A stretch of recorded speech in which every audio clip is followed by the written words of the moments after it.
Baik ya, Assalamualaikum warahmatullahi wabarakatuh. Kita lanjut kembali untuk mata kuliah Matematika Diskrit dan dalam pertemuan hari ini kita akan membahas tentang fungsi yang bagian kedua. Di mana dalam materi dalam pertemuan hari ini eh, sebagai sumbernya adalah dari buku Rinaldi Munir dan Matematika Diskrit yang diberikan oleh Bapak Suki Guritman dan Prapto Tri Supriyo di Departemen Matematika Institut Teknologi IPB dan sebagai mata kuliah Matematika Diskrit ya. Dan ini disampaikan di Matematika Diskrit di program studi Ilmu Komputer Universitas Papua. Baik, pengertian yang akan kita ulang kembali adalah pengertian fungsi, di mana fungsi ini adalah memetakan gitu ya. Jadi kalau Anda perhatikan fungsi ini, fungsi F ini dari himpunan A ke himpunan B gitu ya, dinotasikan seperti ini adalah relasi dari A ke B yang setiap anggotanya dari A dipetakan tepat satu ke B. Artinya di domainnya tidak boleh ada yang dipetakan lebih daripada satu. Sehingga jika di sini FA bisa ditulis misalkan di sini FA, maka ini sama dengan B gitu ya. Nah, di mana A itu anggota dari A besar, B-nya itu anggota dari B besar gitu ya. Jadi A ini anggota dari A dan B-nya itu anggota dari B. Dalam hal ini A itu sebagai domain dan B-nya sebagai kodomain. Nah, lalu yang akan kita bahas lebih jauh dalam pertemuan hari ini tentang pengertian subjektif, injektif, dan bijektif. Tapi mungkin susunan yang akan disampaikan adalah injektif terlebih dahulu. Contoh sederhana adalah membedakan antara subjektif sama tidak subjektif. Anda bisa lihat bahwa di sebelah kiri itu ada gambar yang titik-titik hitamnya itu sebagai domain dan titik-titik putihnya adalah sebagai kodomain, dan Anda lihat bahwa sebelah kanan ada titik putih satu ya yang tidak dipetakan. Dan ini salah, kemudian di sini ada titik putih yang sebelah kirinya yang memetakan dari domainnya oleh dua. Begitu juga yang sebelah ini satu lagi. Nah, ini contoh yang tidak subjektif. Nah, ketika Anda melihat sebuah fungsi dari A ke B dari gambar saja tanpa melihat definisinya, maka akan ada semacam keraguan, sehingga di sini akan saya jelaskan tentang definisi satu persatu mengenai injektif terlebih dahulu. Nah, jika Anda lihat bahwa yang namanya injektif gitu ya, injektif atau fungsi satu-satu ya, satu-satu, bukan fungsi satu-satu, fungsi one to one atau fungsi satu ke satu gitu ya. Nah, di sini jika setiap anggota B itu muncul paling banyak satu kali sebagai bayangan dari A gitu ya. Dan di sini kalau ditulis dalam simbol matematik maka nulisnya seperti ini. Jadi jika A1, A2 anggota dari A gitu ya. Ini tanda setiap atau selalu atau semua gitu ya. Di mana FA1 sama dengan FA2 gitu ya. Dan di sini A1-nya sama dengan A2. Jika FA1 sama dengan FA2 maka A1 sama dengan A2. Artinya dengan kata lain harus tepat satu yang dipetakannya. Tapi bahasa matematiknya seperti ini. Jika Anda lihat bahwa di sini A-nya itu dipetakan ke 3, kemudian B-nya itu dipetakan ke 1, kemudian C-nya itu dipetakan ke 4 gitu ya. Nah, di sini tidak ada satupun di B yang dipetakan oleh A lebih daripada 1. Makanya ini disebut fungsi injektif. Nah, kemudian contoh lain, misalkan contoh yang pertama, misalkan Anda diminta untuk mengecek apakah fungsi ini dari ini misalkan ada fungsi dari R ke R gitu ya. Lalu Anda diminta ngecek nih, misalkan fx-nya itu 3x plus 7 gitu ya, 3x plus 7 gitu ya. Lalu apakah ini injektif atau tidak, maka Anda bisa menggunakan definisi ini. Definisi ini, gitu ya. Maksudnya bagaimana? Jika Anda lihat di sini, Anda lihat nih, pertama FA1 sama FA2, maka Anda bisa nuliskan ini. Boleh diganti nih, fx1 sama dengan fx2. Gitu. Lalu setiap variabel di sebelah kanannya kalian atau Anda tinggal ganti x1. Ini 3x2 tambah 7. Maka jelas bahwa di sini 7-nya bisa dicoret. Sehingga di sini menjadi 3x1 sama dengan 3x2. Dengan kata lain, x1 itu sama dengan x2. Jadi dari sini Anda bisa ngecek bahwa ini mengakibatkan ini. Berarti ini injektif. Kalau Anda menggunakan definisi. Tetapi kalau Anda menggunakan cara lain, misalkan Anda ngecek nih, ngecek dengan menggunakan apa? Angka. Misalkan di sini X1 tidak sama dengan X2. Kalau sebelah kiri saya menggunakan A1 tidak sama dengan X2. Anda ambil misalkan X1-nya Anda ambil 1, X2-nya Anda ambil min 1. Maka ketika Anda masukkan F1 itu nilainya kan berapa? 3 kali 1 tambah 7 berapa? 10 kan? Ketika Anda masukkan F min 1, maka ini 3 kali min 1 tambah 7. Berarti ketemunya berapa? 4. Nah, karena mengakibatkan F1 tidak sama dengan F min 1, nah gitu ya. Nah, maka Anda bisa lihat nih. Nah, berarti ada hubungan bahwa ini tepat satu yang dipetakannya. Sehingga dengan kata lain, untuk 3x plus 7-nya sama dengan injektif. Coba Anda lihat lagi untuk kasus GX-nya. Bapak akan ganti ya. Ini misalkan untuk kasus ini kita lihat bahwa GX-nya itu memetakan ya, ini untuk F tadi. G-nya itu dipetakan dari apa? Dari bilangan real ke bilangan real. Gitu ya, ke real. Nah, kalau Anda lihat ini ternyata bukan injektif. Kenapa? Coba Anda masukkan misalkan tadi X1 tidak sama dengan X2. Anda masukkan X1-nya itu sama dengan 0, maka Anda lihat bahwa G0 itu sama dengan, Anda masukkan sini, 0 pangkat 4 dikurangi 0 kan 0. Nah, di sini X2-nya Anda masukkan lagi, misalkan 1. G1 berarti 1 pangkat 4 min 1 sama dengan 0. Artinya mengakibatkan G0 sama dengan G1.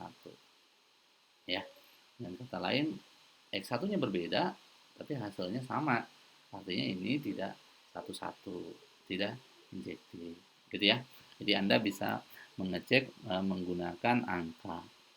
Tapi bisa juga menggunakan definisi tadi injektif. Nah, kemudian yang kedua, untuk menentukan banyaknya berapa yang dipetakan dari A ke B itu, jadi sisi kombinatorikanya yang terkait dengan pendefinisian fungsi injektif itu misalkan begini, jika Anda diberikan misalkan gini, ada fungsi gitu ya dari A ke B gitu ya, A ke B, di mana banyaknya anggota si A-nya itu sama dengan M gitu ya, kemudian banyak anggota B itu sama dengan M atau kardinalitasnya ya, dengan M-nya itu lebih kecil daripada M. Banyaknya fungsi injektif dari A ke B itu sama dengan, jadi ini N, M itu sama dengan N faktorial dibagi dengan N min M faktorial. Dengan kata lain ini menggunakan permutasi gitu ya. N dibagi N min M faktorial. Coba Anda lihat contoh berikut ini ya. Jadi kalau Anda perhatikan di sini eh, eh, misal A-nya ini saya tulis seperti ini ya. Dari A memetakan ke B, lalu di sini A-nya itu ada anggotanya A, B, lalu di sebelah kanannya itu ada satu 2 3. Maka untuk mengecek berapa eh, banyaknya fungsi injektif dari A ke B ini, Anda cukup menghitung pakai permutasi. 32 artinya di sini 3 faktorial, bawahnya 3 min 2 faktorial, atau sama dengan 3 faktorial dibagi dengan 1 faktorial. Sama dengan berapa? 6. Gitu ya. Karena 3 kali 2 kali 1. Nah, ini ada 6. Contoh sederhananya adalah fungsi yang pertama adalah Anda bisa lihat di sini apa aja. A, 1, B, 2. Coba Anda lihat di sini. A, 1, B, 2. Ini baru kemungkinan yang pertama, gitu ya. Kemungkinan kedua apa aja? Di sini Anda bisa lihat A, 1, B, 3, A, 2, B, 1. Jadi ini semua kalau dijembrengin ini ada sebanyak 6 fungsi yang bisa dibuat dari A ke B untuk fungsi injektifnya. Saya kira Anda bisa lihat di sini ya, apa aja yang bisa dipetakan dari A ke B. Nah, berikutnya adalah latihan nih. Silakan latihan kalian kerjakan di sini ya, mungkin dikumpul di minggu depan ya. Ini cukup sederhana. Jadi apakah ini fungsi injektif untuk dari bilangan bulat ke bilangan bulat yang didefinisikan Fn itu sama dengan 3N, kemudian F1, 2, 3 dipetakan ke ABC menghasilkan di sini G-nya itu 1 ke C, 2 ke A, 3 ke A. Kemudian apakah 1, 2, 3 ke 1, 2, 3 di bawah ini injektif atau tidak? Silahkan Anda kerjakan dan dikumpulkan di pekan depan. Nah, lalu yang kedua adalah fungsi surjektif. Nah, surjektif apa? Fungsi surjektif ini adalah fungsi dari himpunan A ke himpunan B dikatakan onto atau fungsi pada ya, atau surjektif jika setiap unsur pada himpunan B merupakan bayangan dari satu atau lebih dari himpunan A. Jadi berbeda dengan yang tadi. Kalau di sini untuk surjektif ya, untuk surjektif di sini uh, fungsinya harus uh, di bayangan di sebelah kanannya itu jika unsur pada himpunan B merupakan bayangan satu atau lebih dari unsur A. Di sini lihat nih, ada angka 2 di sini yang lebih daripada satu. Jadi dengan kata lain, kalau surjektif itu seperti ini sih. Jadi untuk setiap Y di B gitu ya, untuk setiap Y di B, maka terdapat ini X di A-nya itu sehingga di sini Y-nya itu sama dengan Fe. Itu seperti ini. Jadi setiap B-nya itu ya, setiap di kodomainnya itu terdapat X yang memetakan dari A ke B satu atau lebih dari. Nah, coba Anda lihat di sini, misalkan A-nya ini adalah seperti ini. Jadi fungsi yang memetakannya itu Anda lihat nih A ke B gitu ya, A ke B. Lalu di sini A-nya itu berisi A, B, C, D gitu ya. Kemudian di sebelah kanannya itu 1, 2, 3. Nah, tentukan apakah F1 itu merupakan surjektif. Jadi jika Anda ngecek nih misalkan di sini eh, 1 ke oh ini ada kesalahan Bapak nih, bukan 1 nih, harusnya ini A nih. A kedua ini harusnya.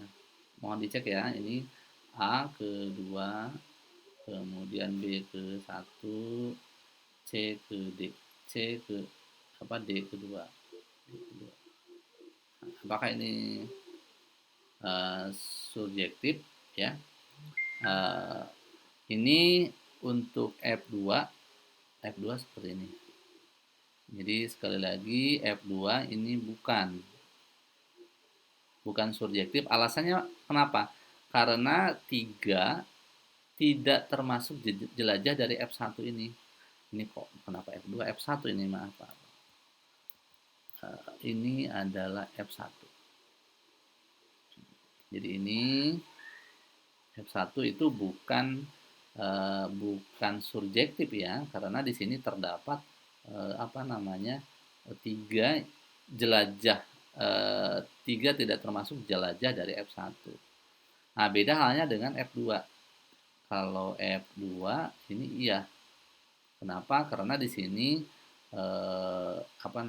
ini A ke 2, kemudian B ke 1 gitu kan, kemudian apalagi C ke 3, kemudian D ke 2 gitu ya. Di sini ada yang ke sini. Nah, gitu. Nah, di sini berarti ini merupakan surjektif ya. Surjektif. Ya, jadi Anda bisa membedakan bahwa di kodomainnya itu harus terpetakan minimal 1.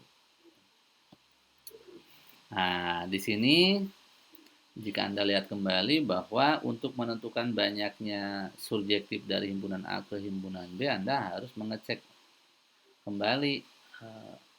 Jadi anggota misalkan di A-nya itu M, di B-nya itu N, maka jelas B muncul sebagai komponen kedua di dalam anggota F. Akibatnya F pasti surjektif dengan banyaknya fungsi surjektif dari A ke B sebanyak ini.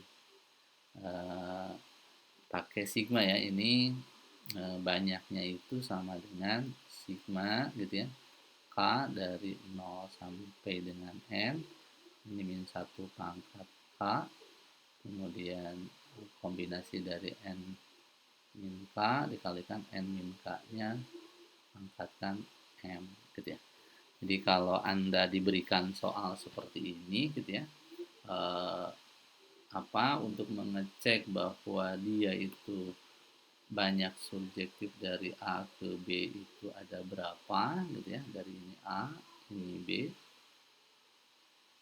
nah gitu ya, ini E, Y, Z, W gitu. Lalu di sini ada 1, 2, 3, ada berapa banyaknya, maka Anda tinggal ngeceknya seperti ini. Jadi kalau 3,4 nih, coba Anda lihat di sini,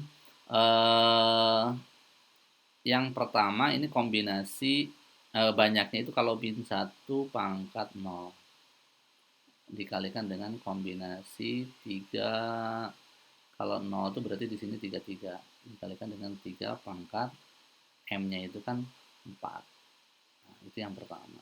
Kemudian kalau kita hitung berarti ini 3 kombinasi 3 3 pangkat 4 itu 981. Berarti yang pertama 81. Ya, ini 81, kita hitung 81 ditambah gitu ya. Kemudian yang kedua, coba kita hitung juga min 1 pangkat 1 dikalikan dengan 32 dikalikan 2 pangkat 4. Ini sama dengan min 1, 32 berarti 3 kalikan 2 pangkat 4, 16. Berarti ini min 48. 48. Berarti ini min 48. Kemudian yang ketiga 31 ya, 31 1 pangkat 4. Berarti ini 3. 3 kali 1 3. Berarti tambah 3. Kalau yang berikutnya adalah kurangi 0. Berarti di sini 484 ya. 84 dikurangi 48 berarti 14, kurangi 8 itu berarti 6. 6 berarti di sini 6, 7 kurang 4 36. Jadi ada 36 kemungkinan dari A ke B. Cukup banyak ya. Jadi ini menggunakan rumus ini. Kalau Anda mengecek apakah ini surjektif atau tidak dari himpunan A ke himpunan B dan diminta yang surjektifnya saja. Oke. Yang terakhir adalah bijektif. Bijektif itu definisinya secara bijektif itu adalah fungsi dari himpunan A ke himpunan B dikatakan bijektif atau korespondensi satu-satu jika F itu injektif dan subjektif. Jelas bahwa di sini jika A dengan B pasti anggotanya sama, maka banyaknya fungsi bijektif dari A ke B itu sama dengan N faktorial. Jadi ini kalau misalkan ada 4 berarti 4 faktorial. Gitu. Dan yang terakhir di sini adalah tentang fungsi inverse, di mana F merupakan fungsi dari himpunan A ke himpunan B yang berkorespondensi satu-satu, maka kita senantiasa dapat menemukan balikannya dari fungsi F. Jadi kalau fungsinya satu-satu dipastikan ada inverse-nya. Balikan fungsi F dinotasikan dengan F pangkat min 1. Nah, misalkan di sini jika Anda diberikan sebuah fungsi dari A ke B gitu ya, lalu di sini memetakannya adalah F, maka balikannya itu yang ini F inverse gitu maksudnya. Jadi kalau di sini Anda diberikan A, maka di sini itu hasilnya apa? FA. Nah, tetapi kalau Anda balikan, maka di sini itu sebetulnya F inverse dari A. Jadi F inverse dari bukan F inverse dari A, M inverse dari B. Andaikan di sini ada B. Ya.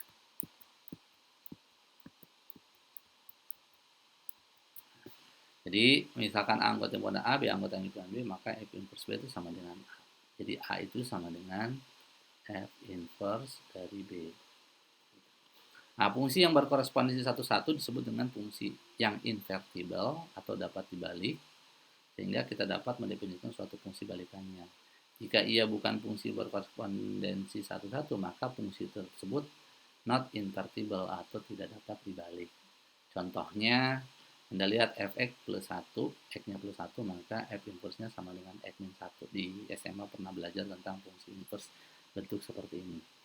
Baik ya, untuk pertemuan hari ini saya kira cukup sampai di sini.